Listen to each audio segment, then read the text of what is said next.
तर अभिजित दिपकेंनी आमरण उपोषणाची घोषणा केली आहे। वांगचुक यांना रुग्णालयात नेल्यानंतर अभिजित दिपकेंनी हे उपोषण सुरू केले। दिल्ली पोलिसांनी सोनम वांगचुक यांना फरफटत नेलं। वांगचुक यांना पोलिसांनी शिवीगाळही केली।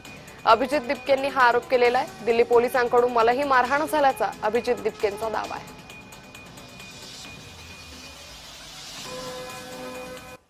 वैसे सोनम सर को किडनैप किया और जबरदस्ती घसीट कर यहाँ से लेकर गए।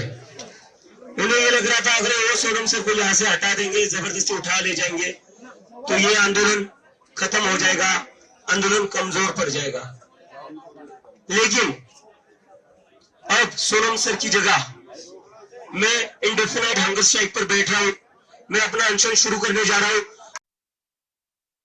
सोनम सर को घसीट कर गाली गलौज करके लेकर गए।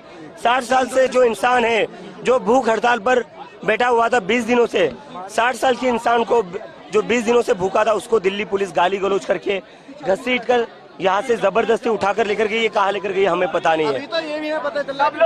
और जब मैं मेरे दोस्त के घर से निकल, जैसे ही मुझे ये खबर मिली, मैं जंतर मंतर आ रहा था, पुलिस वालों ने मुझे भी मारपीट की, मुझे भी सड़कों पर घसीटा और गेट बंद करके मुझे अंदर रखा और कहता है तू जंतर मंतर कैसा जाता है हम देख लेते हैं। मुझे भी दिल्ली पुलिस ने डिटेन कर रखा था, मेरे साथ भी मारपीट की, मुझे भी घसीटा गया रोड पर। और यहाँ पर जितने सारे स्टूडेंट्स हैं उनके साथ भी दिल्ली पुलिस ने मारपीट की। आज जो भी हुआ है उससे एक चीज तो साफ हो गई, इस देश में डेमोक्रेसी नहीं है। नरेंद्र मोदी एक तानाशाह है, नरेंद्र मोदी एक तानाशाह है और दिल्ली पुलिस उसकी गुंडागर्दी को आगे बढ़ाती है। ये देश के लिए नहीं है पुलिस, ये पुलिस सिटीजन्स के लिए नहीं है। नरेंद्र मोदी की तानाशाही का जवाब इस देश की जनता को देना होगा। मैं अपील करता हूँ देश भर के लोगों से, जो ये वीडियो देख रहे हैं, सारे लोग सोनम सर के सपोर्ट में आज शांतिपूर्ण प्रोटेस्ट करें। पूरे देश भर में अपने अपने डिस्ट्रिक्ट्स में, अपने अपने एरिया में शांतिपूर्ण प्रोटेस्ट करें। अब हम ये तानाशाही और बर्दाश्त नहीं कर सकते। जो इंसान 20 दिनों से भूखा है, जिसके लिए पूरा देश दुआएं कर रहा था, दिल्ली पुलिस आज उसको गाली गलौज करके घसीट कर लेकर जाती है यहाँ से। ये इंसान है, ये जानवर है, ये लोग ये जानवर है। काँग्रेस से वतीनं केशवसिंह गेले, राष्ट्रवादीच्या वतीनं सुप्रियाताई गेल्या, इतर पक्षाचे लोक गेले आणि एक सामूहिक मागणी त्या ठिकाणी करत होते।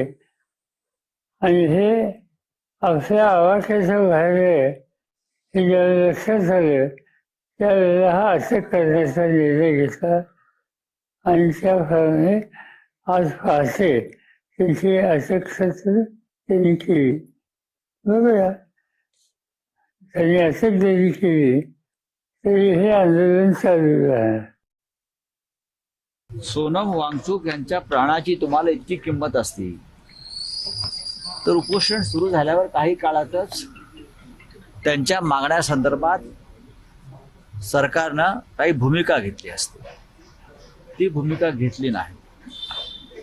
सोनम वांगचुक यांच्यावरती काल रात्री दडपशाही करण्याचं दुसरं कारण असं आहे, राम मंदिर लुटीविरुद्ध एक एल्गार आहे, त्या कार्यक्रमावरचं लक्ष वळवावं म्हणून सुद्धा सोनम वांगचुक यांना काल रात्रीच दडपशाही मार्गानं अटक करून इस्पितळात नेलं। ही 2 कारणं आहेत। तर मी तुम्हाला खात्रीने सांगते, हे पिटिशन हे भाजपच्या माणसांनीच केलं असेल आणि हे कोर्टाकडनं त्यांनी वधवून घेतलं आणि आता म्हणायचं की कोर्टाच्या सांगण्यावरनं आम्ही त्यांना हॉस्पिटलाइज केलं। तर इतकी बनेल माणसं आहेत, इतकी ज्यांना भावना शून्य, त्यांना कुठल्याही प्रकारच्या भावना नाही, हृदय नाही, संवेदना नाही, अशी भावना शून्य माणसं आता राजकारणी झालेली आहेत। म्हणून हे देशाचं दुर्दैव आहे।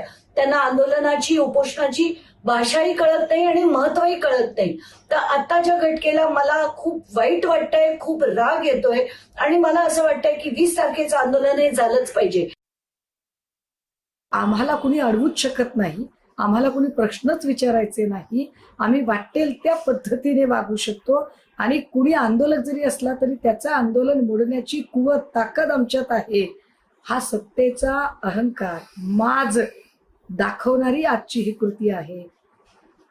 20 तारखेला होणारं जंतर मंतरवरचं जे देशव्यापी आंदोलन आहे त्या आंदोलनाला दडपण्यासाठी घाबरलेल्या सरकारने, विशेषतः लोकशाही मूल्यांवर विश्वास नसणाऱ्या भाजपने केलेली ही अत्यंत भ्याड कृती आहे. याची निंदा करावी तेवढी कमी आहे.